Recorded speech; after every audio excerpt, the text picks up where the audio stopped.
इस कार्यशाला का उद्घाटन करें, जो कि हमारे भारत की परंपरा है कि मां सरस्वती के आशीर्वाद के साथ किसी भी शुभ कार्यक्रम की शुरुआत होती है। और इसी श्रृंखला में माननीय मुख्यमंत्री जी पुष्प अर्पित कर रहे हैं मां सरस्वती के श्री चरणों में। हृदय से स्वागत करते हैं, आपकी तालियों के साथ हृदय से मंच पर स्वागत है यशस्वी मुख्यमंत्री जी डॉक्टर मोहन यादव जी का। कर्मयोगी बने, बी अ कर्मयोगी की भावना को आत्मसात करते हुए आज की इस कार्यशाला का आयोजन किया जा रहा है। कर्म ही जीवन का सार है और निस्वार्थ भाव से किया गया कार्य सच्चे कर्मयोगी की पहचान है, और यही भाव है यशस्वी मुख्यमंत्री जी का। और अब हम निवेदन करते हैं, आदरणीय अपर मुख्य सचिव का अभिनंदन कर रहे हैं।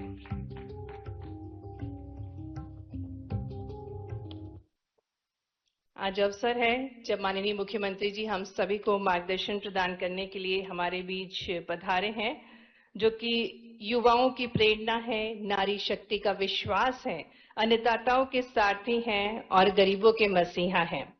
जिन्हें गीता का ज्ञान भी है और जिनके मन में महापुरुषों के लिए सम्मान भी है, और निरंतर माननीय प्रधानमंत्री जी के मूल्य विचार कर्मयोगी को कर्तव्य पथ तक आगे बढ़ाने के लिए निरंतर प्रयासरत है, और राष्ट्र निर्माण के अनुरूप अभ्युदय मध्य प्रदेश के सृजक हैं हमारे यशस्वी मुख्यमंत्री जी, और जिनके प्रयासों से मध्य प्रदेश प्रथम प्रदेश बना है राष्ट्रीय शिक्षा नीति लागू करने के लिए, और जो स्वयं भगवान श्री कृष्ण की जन्मस्थली से हैं और भगवान श्री कृष्ण के ज्ञान से संपूर्ण मध्य प्रदेश का उत्थान कर रहे हैं। तो आइए जोरदार तालियों के साथ हम आग्रह करना चाहेंगे, जो कहते हैं कि शस्त्र का ज्ञान होना भी जरूरी है और शास्त्र का ज्ञान होना भी जरूरी है। 64 कलाओं पर जिनका फोकस है, यशस्वी मुख्यमंत्री जी से हम विनम्रतापूर्ण आग्रह करते हैं कि कृपया करके आप हम सभी को मार्गदर्शन प्रदान करने का कष्ट करें।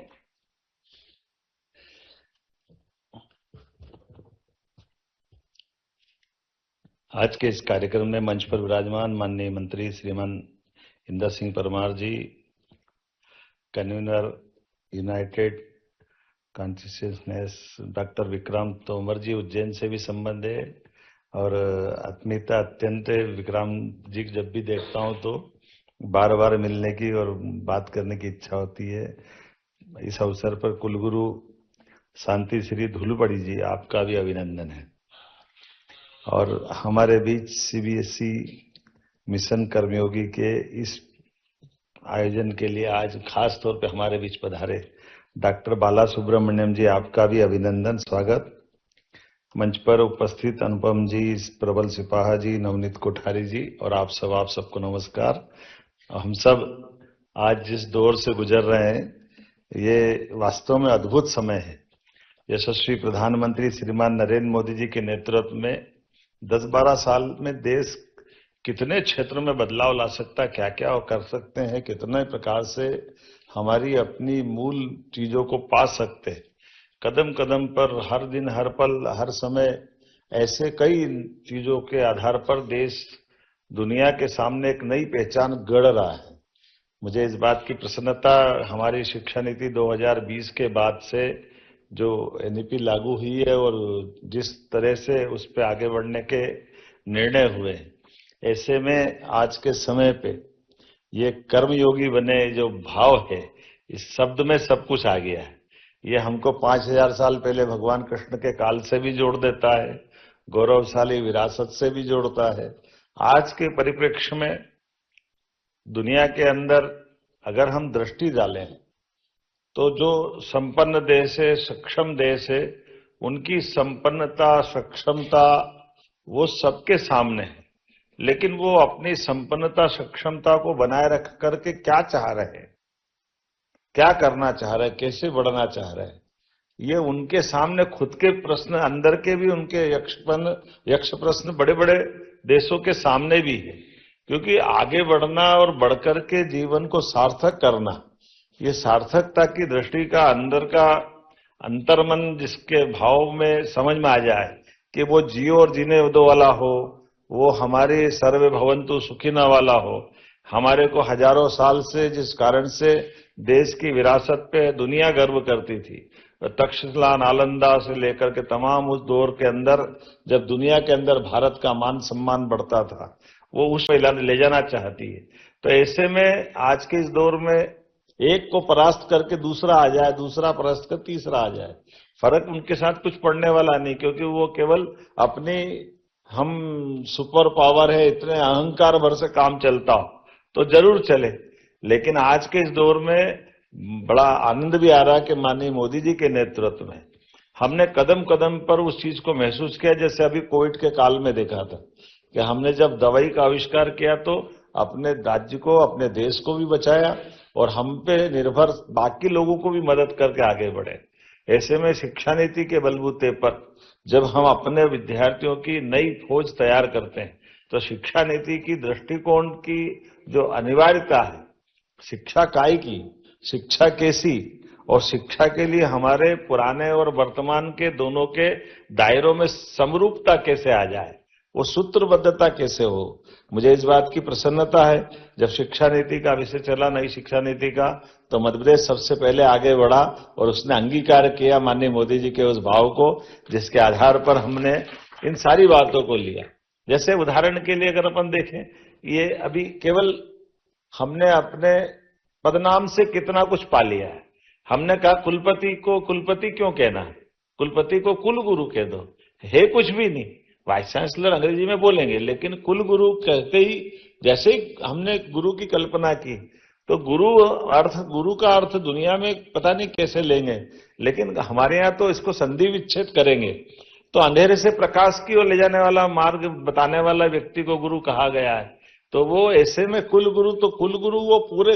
विश्वविद्यालय एक तरह से कुल है हमारा, और उस कुल से कई प्रकार की हमारी प्रतिभा निकलेगी। वो निकलने वाली प्रतिभाओं की दृष्टि उनके स्वयं के लिए भी, समाज के लिए भी, देश के लिए भी और पूरे विश्व के लिए भी सार्थक कैसे हो, उस दिशा में अगर विचार करने की मौका देते हैं तो सच में आज के अवसर पर जब पुराने जमाने से अभी की बात करेंगे तो मैकाले से जोड़ करके खड़े करते हैं कि हमारी शिक्षा नीति की जरूरत क्या है, इस शिक्षा नीति में क्या पाता है। तो शिक्षा नीति वास्तव में रोजगार वाली है क्या, और रोजगार है तो केवल वो बेरोजगार की डिग्री लेकर जाने वाली है। इसके बजाय जो प्रेरणा की कमी है और फिर अंदर की तरफ आए तो विद्यार्थियों को अपने उसकी क्षमता योग्यता के बलबूते पर हम अपने तरह से, जब हजारों विद्यार्थी बड़े पैमाने पर संख्या बढ़ाने के लिए केवल स्कूल कॉलेज में भर्ती कर रहे हैं क्या, या उनको लिए उनके जीवन में उसकी सार्थकता भी आएगी। जब सार्थकता की आवश्यकता पड़ रही है तो स्वाभाविक रूप से हमको ये अपने लिए कर्मयोगी की बात करते हैं, और कर्मयोगी की वास्तव में तो फिर उस दर्शन से बात जुड़ जाती है जो भगवान कृष्ण ने कहा है कि हमारे यहाँ तो 3 मार्ग है, 3 मार्ग में से अगर अपने वो तो मोक्ष तक की बात करते हैं। अभी मोक्ष तो बहुत दूर की बात हो गई, अपना जीवन सफल करने की बात पे अपन अगर लाकर खड़ा करें तो फिर हमको मात्रा नहीं चाहिए, संख्या नहीं चाहिए कि बड़े पैमाने पर स्कूल कॉलेज में गुणवत्ता की तरफ जाना पड़ेगा। और गुणवत्ता की तरफ जाकर के हमको उनके लिए वो सब भी देखना पड़ेगा कि उनके ऊपर जो भार पड़ रहा है पढ़ने का, उस पढ़ने के भार के बलबूते पर वो उसको कम ज्यादा करने का विचार करना पड़ेगा। कि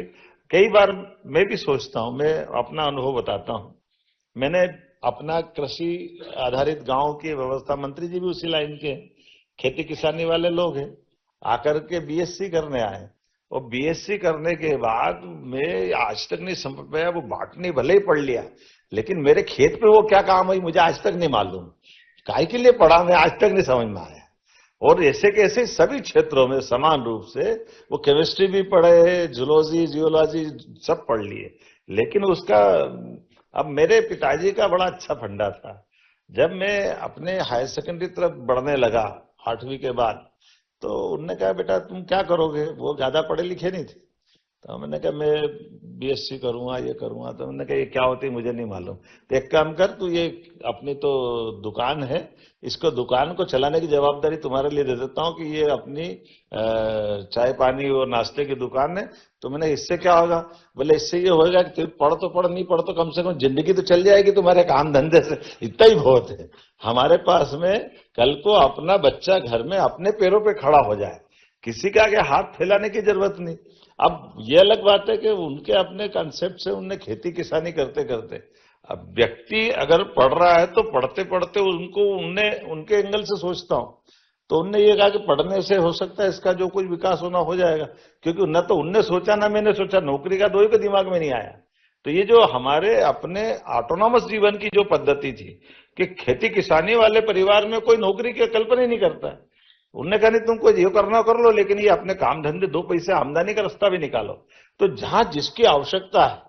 उस तरह से उसको बढ़ने में मौका मिलता है। फिर मैं अब उसके बाद में जब अपना व्यापार व्यवसाय भी करता हूं तो मैं अपनी तरफ से देखता हूं, वो मैथ्स को मैंने हायर सेकेंडरी तक भी पढ़ा, तो पढ़ के करा क्या, वो दूसरी का गणित तो काम आता है, 2 और 2 4, ये तो रखना बैंक का हिसाब और क्या करते, हम सबके जीवन में आता। बाद का गणित तो बेकार ही है, काहे की ज्यामिति और फलाना ढिकाना कुछ मतलब ही नहीं उसका। लेकिन मैं मतलब जो उसमें बढ़ना चाहता उनकी आवश्यकता है। लेकिन आज के इस दौर में कि हमारी जो पढ़ाई की जटिलता है, वो जो अत्यधिक भार है, उस भार को हम कम करके उनकी रुचि के अनुसार वो कैसे बढ़े, उसमें कैसे आगे बढ़ना चाहिए। मैं आज के इस अवसर पर खासकर पाठ्यक्रम के बीच में उद्योगों के बीच संबंध जोड़ने के लिए, अब जब शिक्षा मंत्री के बाद में मैं अभी मुख्यमंत्री बन के गया तो कई सारे जगह हम इंडस्ट्री के लिए बात कर रहे हैं, तो ऐसा अच्छा लग रहा, तो वो प्रयोग भी हमने किया है कि अगर इंजीनियरिंग कॉलेज कैंपस है तो वही आईटी का हमारा पार्क भी बना दो, तो जिसको पढ़ना और रोजगार पाना दोनों कॉमन रूप से कर सकता है। ऐसे रोजगार आधारित पाठ्यक्रम लेकर के जिसको जिस तरह से जाना, मिडिल से हायर सेकेंडरी से कॉलेज में, तो हम अपनी क्षमता योग्यता का बेहतर से बेहतर उपयोग कैसे करें। और मैं मान के चलता हूं कि जब ये बात कर रहे हैं तो स्वाभाविक रूप से सहकारिता का भाव भी आना चाहिए, नैतिकता का भाव भी आना चाहिए, हमारे अपनी मान मर्यादा का भी भाव होना चाहिए कि आखिर हमारे बीच में आज के इस दौर में कितना अच्छा लगता है राजनेता होकर के भी देश के प्रधानमंत्री अपनी मां के दुखद निधन के बाद अगर अंत्येष्टि करके उस सेम डे वापस काम संभाल रहे हैं, तो इससे बड़ा उदाहरण कौन सा हो सकता है। जब देश के लिए अगर आप इतने बड़े पद पे बैठे तो आपका 1 घंटा भी, 1 दिन भी बहुत महत्व का है, हमारे लिए सौभाग्य की बात है। ऐसे कई उदाहरण है। तो मुझे भी इस बात की प्रसन्नता हुई कि जब विवाह करना तो बेटे का सामूहिक विवाह में क्यों आनंद नहीं आना चाहिए, मुख्यमंत्री का बेटा तो भी सामूहिक विवाह में होना चाहिए। ये उदाहरण प्रधानमंत्री से शुरू हुआ तो हमको भी आनंद आया इस बात। यही तो मौके हैं जब हम अपने से इन सारी बातों को खड़ा कर सकते। इन सारी बातों का एक नहीं, ऐसे केवल बोलने से नहीं, करके दिखाने की आवश्यकता भी, और करके दिखाने के लिए इन सारी बातों को समाविष्ट करते करते जितने प्रकार से हो सकते हैं, ये कर्मयोगी का वास्तव में इसको बोलने के बजाय हमारे इन सारी बातों से ही भविष्य का आकार साकार कैसे बनेगा। मेरी अपनी ओर से आज के इस अवसर पर, आप सब शिक्षाविद हैं, विद्वान हैं, मेरे से ज्यादा जानते, मैंने तो जितना मेरे को लगा बताने का प्रयास किया, लेकिन ये सच में अपने अंदर के अंतर्मन से आने वाली आवाज है, और इसी बात की आवश्यकता है। तो मैं आज के इस अवसर पर आप सबको बधाई भी देना चाहता हूं, जिनके आधार पर आप अपनी सभी प्रकार की बातों के साथ शैक्षणिक जगत में किस प्रकार से भविष्य की पीढ़ी के लिए हम काम करेंगे। माननीय शिक्षा मंत्री जी को बधाई देता हूं, अधिकारियों को बधाई देता हूं। वास्तव में आज का सेशन बहुत अच्छा रखा है, आप सबको बधाई देना चाहता हूं, क्योंकि मैं जब बात करता हूं कि प्रकृति की, परमात्मा की, आपकी, मेरी, सबकी, तो आखिरकार हमारा सबका एक संबंध इस संस्कृति से आता है, और संस्कृति के साथ जुड़े हुए सारे रहस्यों से। उसी प्रकार से हम अनभिज्ञ भी हैं और जानकार भी है, लेकिन इन सबके बीच में रिलेशन बनाने वाली जो गुंजाइश है, तो आज मोटिवेशन के लिए हमारे लिए विक्रांत भाई भी है। मैं आपको बधाई देना चाहूंगा, आपकी मौजूदगी से मैं महसूस कर सकता हूं आज के इस दौर में हमारे बने बनाए इस पूरे माहौल में परमात्मा की दया से उसका और आनंद बढ़ेगा आपकी उपस्थिति से। मैं एक बार फिर, चूंकि यहाँ के बाद मुझे अभी बजट के तुरंत आने से जो बीच में विलंब हुआ, क्षमा भी चाहता हूं, लेकिन यहाँ से सीधा ग्वालियर किसान कल्याण वर्ष है। हमने अपने 5 साल की सरकार में कुछ चीजों का निर्णय जरूर किया कि सरकार अगर बनती है तो सरकार को बनते हुए क्या क्या करना चाहिए, ऐसे हमने निर्णय किया। एक निर्णय ये किया कि हमारी सरकार के जो बजट हमको मिला है उसमें सरकार की सीमा के आधार पर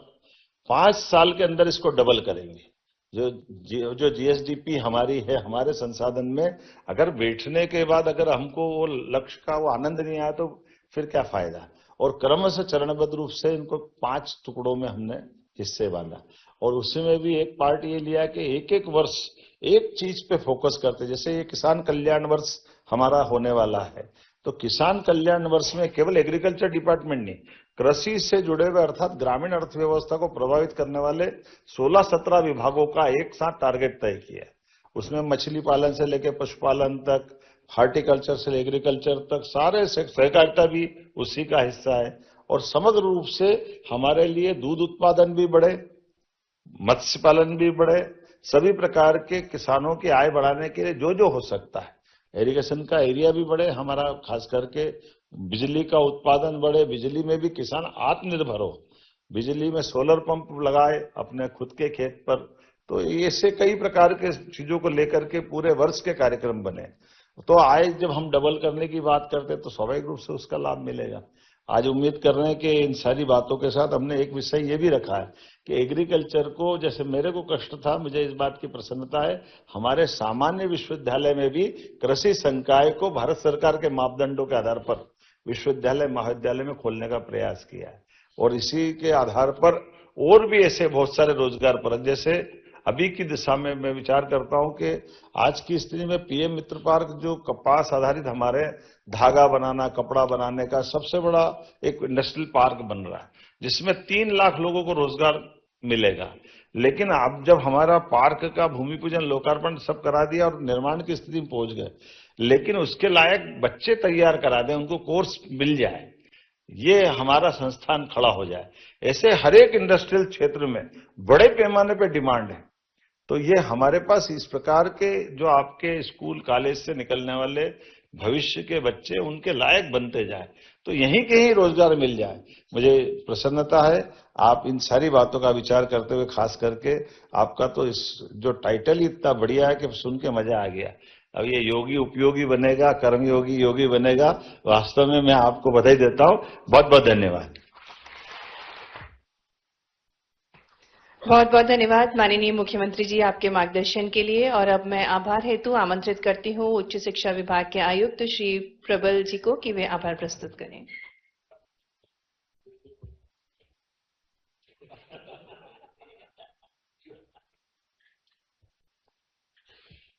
आज के कार्यक्रम में विशेष रूप से पधारकर हमको मार्गदर्शन और प्रेरणा देने के लिए माननीय मुख्यमंत्री जी, माननीय मंत्री जी, मंचासीन हमारे सभी विशिष्ट अतिथिगण और प्रदेश के विभिन्न हिस्सों से आए हमारे कुलगुरु, आप सभी का बहुत बहुत आभार। आज इस कार्यक्रम में माननीय मुख्यमंत्री जी को अवगत कराना चाहूंगा कि हमने एक इलेक्ट्रॉनिक टेक्निक और लेटेस्ट टेक्नोलॉजी से इसका एक तरह से लोगों से वोटिंग कराई है कि क्या क्या पैरामीटर्स मिशन कर्मयोगी में शामिल होना चाहिए और उसके साथ वो किस चीज को कितना वेटेज देते हैं। तो इससे काफी अच्छे अभी तक हमको रिजल्ट्स मिल रहे हैं और आगे जो ये सेशन अभी दोपहर में भी कंटिन्यू करेगा, उसमें जो कुछ बातें सामने आएंगी उनका डॉक्यूमेंटेशन भी साथ ही साथ होता जा रहा है, ताकि हमको जो इसकी रिपोर्ट बनाना है और जिसके आधार पे हमको आगे इसमें कार्रवाई करना है उसमें सुगमता मिले। पुनः आप सभी इस कार्यक्रम में शामिल हुए और हमको मार्गदर्शन दिया, इसके लिए बहुत बहुत आभार, धन्यवाद। जय हिंद।